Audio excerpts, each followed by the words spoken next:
Youth in Bangladesh are fighting against anti-reservation bill, but here in Indian Karnataka state, the Congress, the ruling party, has made reservation quota politics and is still in drafted stage.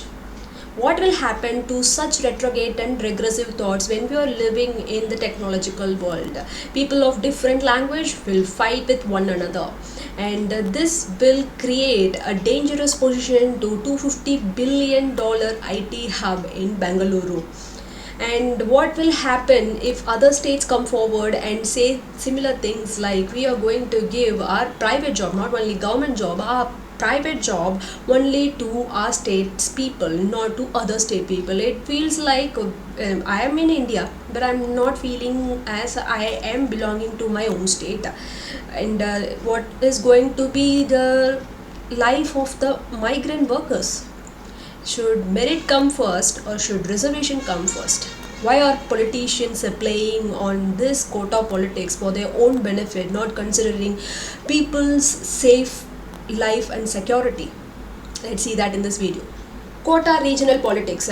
What this new quota regional politics by Congress states. So whoever is in Karnataka for more than 15 years, who should be born and brought up in Karnataka, is only eligible for the private job in Karnataka. And this citizen should be able to read, write and speak Kannada. And if they are not able to write the Kannada and they were residing in Kannada for more than 15 years, they should pass the nodal test if their school leaving certificate is other than Kannada. So the regional politics is playing a massive field in Karnataka. And you can also see that as of 2019, migrant workers in Bangalore crossed more than 50% of the city population. And also, as per the 2011 census, 32 lakh migrants came into Karnataka from other states, and 25 lakhs Karnataka migrants moved away from Karnataka to other states of India. And especially the state which is drafting the reservation quota politics is not considered about its own workers or migrants in some other states. Here it is 2.5 million Kannadigas as a migrant in other states. What will happen to them if they implement such things? What this new quota bill says, it says that 75% of non-management jobs should be allocated to the Kannadiga, and 50% of the management jobs, private management jobs, should be allocated to the Karnataka own citizen who resides here more than 15 years. And also, if right qualified Kannadiga is not there, this 75-50% jobs are not filled by the Kannadigas, right qualified person is not available. What should they do? They should find the right person, they should qualify them, upskill them, then they can give that person a job. Until that private job is going to be vacant. The private job is going to be vacant. See how much intrusion the government can make in the private firm. So why Congress is making such move? Because they can't make any such promises that they made during the politics in Kannada election before. They are trying to divert the attention to 14-hour work policy in IT, and also the reservation quota politics, which is going to still the emotion of the locals to gain the vote bank in the upcoming elections, while they lost it in the Lok Sabha election recently. Problem. So what will happen if they implement this reservation politics? Definitely private job quota. Already there is a government job quota, but this private job quota, whoever is there who is only dependent on their talent, they will going to lose this battle, because already massive amount of people are going behind the government job. So other than that, the people who left behind only have a chance to get a local private IT firm job, and government is putting their hands on them also. So the talented middle class people who is going to lose this battle because of this reservation bill. Alongside, legal battle like this happened before done by Andhra in 2018, Haryana in 2020, followed by Madhya Pradesh, and none of the bill can stand the law. What law states that you can live in anywhere in India, you can work in anywhere in India, so no government can infringe your own basic right in this matter. And also, companies will shift. What will IT firms do? We want talent. That is their basic motive. We want our jobs to be done. If if your reservation is not going to be filled by any eligible candidate, what will they do? They will simply shift to other states. So Namma Bangalore will lose its spark very time soon. And also, this political stance will create chauvinistic and also regional, hyper regional politics that is going to be very dangerous for unity of India. Don't get me wrong, your state, your share, nothing to be discussed on that. But why the government is trying to help the one who's already eligible to help themselves? Government should help people to upskill through internships, apprenticeships, for invest the money for their bright future in education, health, and also train them to be qualified for a good candidate to compete with the other state individuals in a healthy competitive manner. But what they are trying to create here, they are trying to scare the Indian ITs and GCCs, telling that the reservation should be made in the private firm also, so that they will see it as a short-sighted move. And so University of Mysuru had never been, the vacant seats in University of Mysuru had never been filled after 2008. They are not even filling the government reserved quota which from 2008, but they are talking about private firm vacancy reservations. How will it it will definitely affect the company's productivity. Government and the private is entirely different, and the investments is huge on the private sector. That should be known by the government, but the perception that the Congress has created is we care about our people more, that's why we want this reservation politics. Any court or industry is not going to accept that. This they already knew, but why are they making such stands?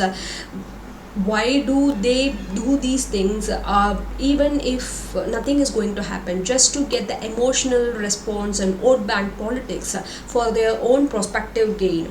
Why Congress, especially Congress, when they come to power in Karnataka, always states things like any natural resources like coal, mineral or water that are produced in our state should only belong to us, not to any other state. But they are readily accepting electricity from the other state, readily accepting any other talent from the other state.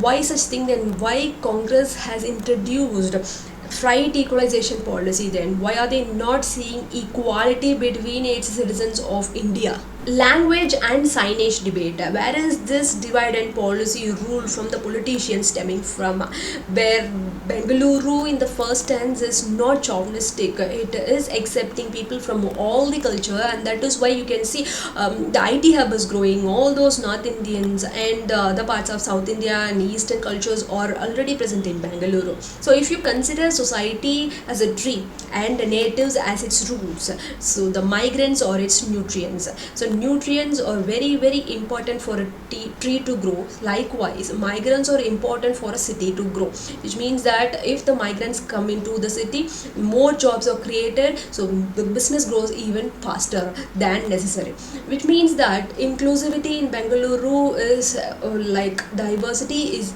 accepted anytime. So that's why you can see North Indians, South Indians, everyone who speak many languages, who just speak English is enough to survive in Bengaluru, or even Hindi, not only Kannada.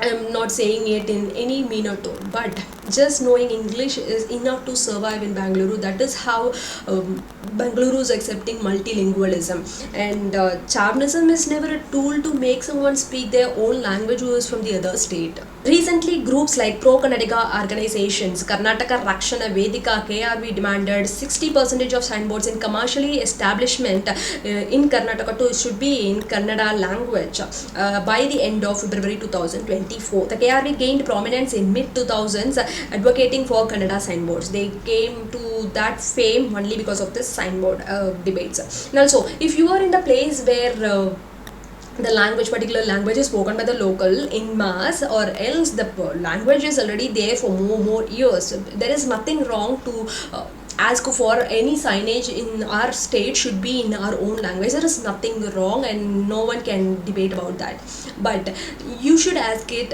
in a calmer tone. But what they did is they vandalized the public shops which had the signage as English only boards, where This is like a political party support to this particular group that is clearly visible.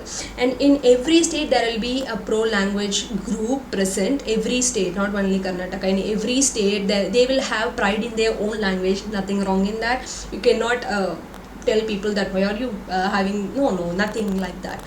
So everyone can have pride in their own language, but when that pride turns into exclusivity or extreme terrorist crime activities, what will happen? So normal peace of all the other people who have not indulged in such matter will be very worse, no? So because of this quota politics by Congress, the Bangaluru's peaceful and tolerant image has been tarnished already among all the other states in India.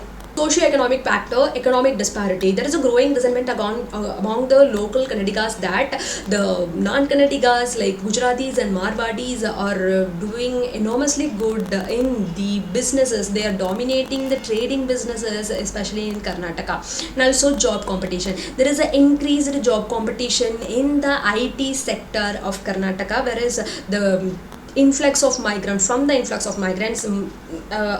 the Karnataka people. So, and also a middle class educated people in Karnataka emerged during 70s and 80s once replaced Tamilians in the government jobs of Karnataka are now facing very marginalized. Why are they feeling that much marginalized? Is because of the low amount of government jobs and also highly competitive private jobs. Political strategy. So Congress is using this emotional resonance from particular community to gain its vote share and to increase its vote bank from the pro-Kannada voters. Also Okkaliga support, the Vedika community members who predominantly come from the Okkaliga community are influential in Karnataka. By making such moves, they are trying to increase their vote bank politics, but they are not telling these community people that is not going to stand the law anytime soon in future. English versus Kannada. So many times it was Hindi versus the local language, but this time it is about English versus Kannada by the political parties. So why the politicians know which button to press?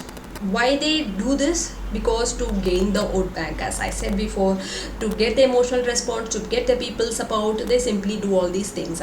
Congress is trying to blame the migrants and the outsiders who snatched away the local Kannada's jobs from them. This is just a perspective laid onto their brain as a manipulative tactic by the Congress. In one such video, Congress party member Pasada Gowda said that overseas multinational companies are very happy in recruiting the Kannadigas because they have high IQ. Don't get me wrong, we are all good, we are all having good IQ, nothing to be debatable about that. But why is he specifically saying that Kannadigas are having good IQ?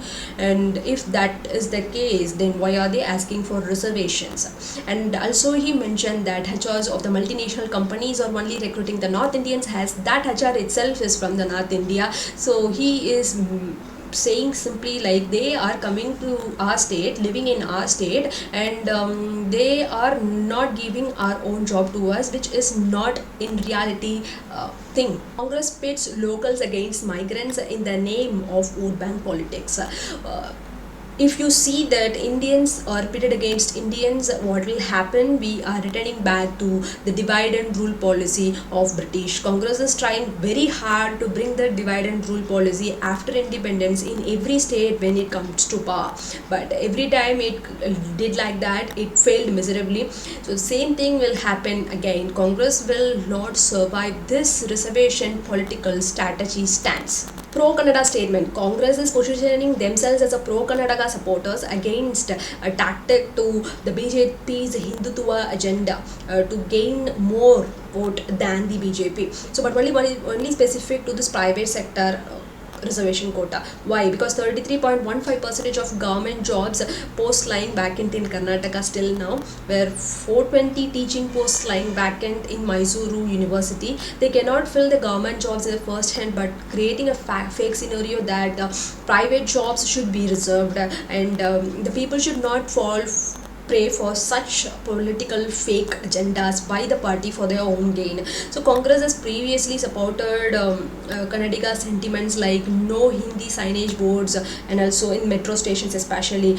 Also the state flag should be enacted everywhere. So all political parties, not only Congress, but the party who come to power in Karnataka especially, or during all the regional hyper regional activity states, they take this pro language as their outbank politics, but the people should not fall prey for such vulnerable tactic by the political people. And let's hope and pray that this reservation quota is not going to pass anytime soon, so the peace should prevail and the unity should prevail among all the Indians. Let's hope for the best.